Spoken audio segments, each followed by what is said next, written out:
St. Patrick's Day.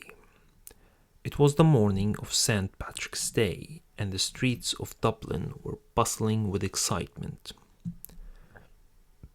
The air was thick with the scent of freshly poured Guinness, and the sounds of traditional Irish music played by street performers.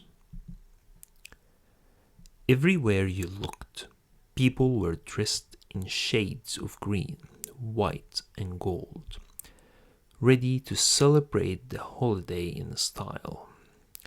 At the center of the festivities, a group of friends had gathered at their favorite pub, the Harp and Shamrock.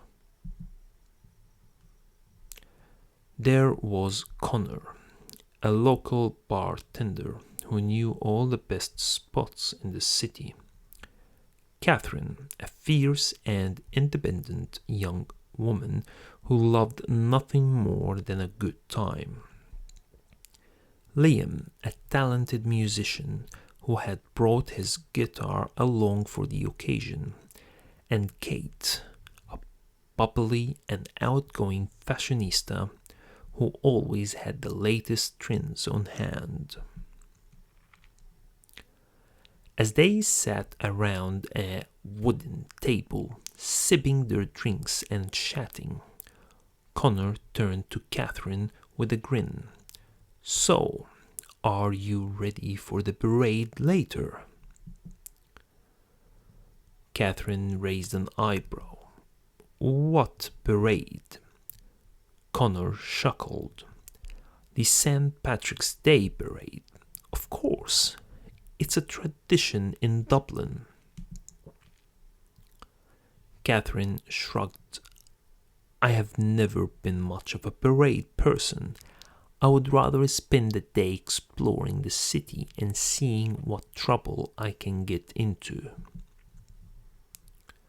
Liam strummed a few chords on his guitar. "Speaking of trouble, has anyone seen Michael?" Kate rolled her eyes. "I think he's still recovering from last night's festivities. He's probably sleeping it off somewhere." Connor nodded in agreement. "Yeah, I wouldn't expect to see him until at least noon."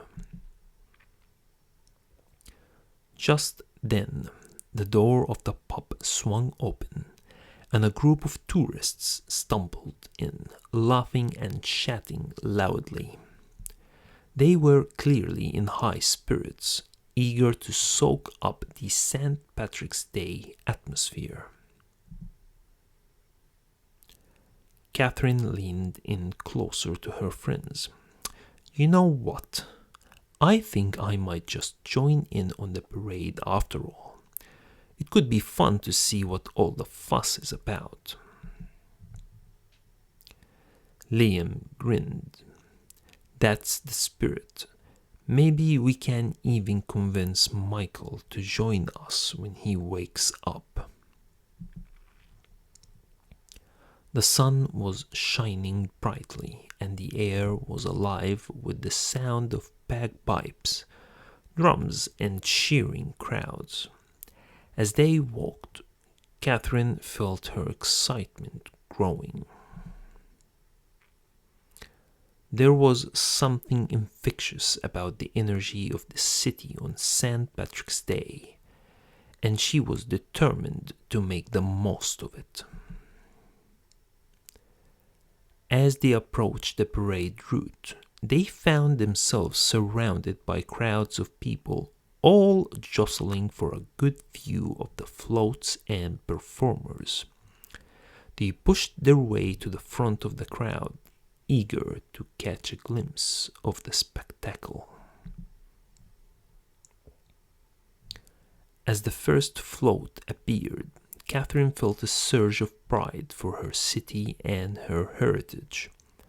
The float was decorated with green and gold ribbons, and the performers were dressed in traditional Irish costumes. The music was loud and lively, and the crowd erupted into cheers and applause.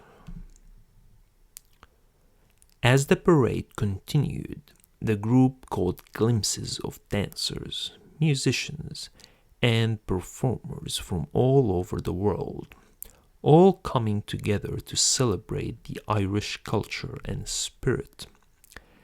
Catherine found herself swept up in the excitement, dancing along with the music and cheering along with the crowd. After the parade, the group decided to continue their celebration by exploring some of the lesser-known spots around Dublin. They wandered through the narrow streets of the Temple Bar district, stopping to sample the local cuisine and take in the vibrant street art. As the sun began to set, the group found themselves at the edge of the city, overlooking the rolling green hills of the countryside. Liam pulled out his guitar and began to play a haunting melody, his fingers dancing over the strings with expert skill. Catherine felt her heart swelling with emotion as she listened to the music. It was as if the whole world had come alive with the spirit of St. Patrick's Day, and she was grateful to be part of it. As the night wore on, the group found themselves back at the Harp and Shamrock, swapping stories and jokes over pints of Guinness. Michael had finally joined them, looking a little worse for wear, but still game for a good time.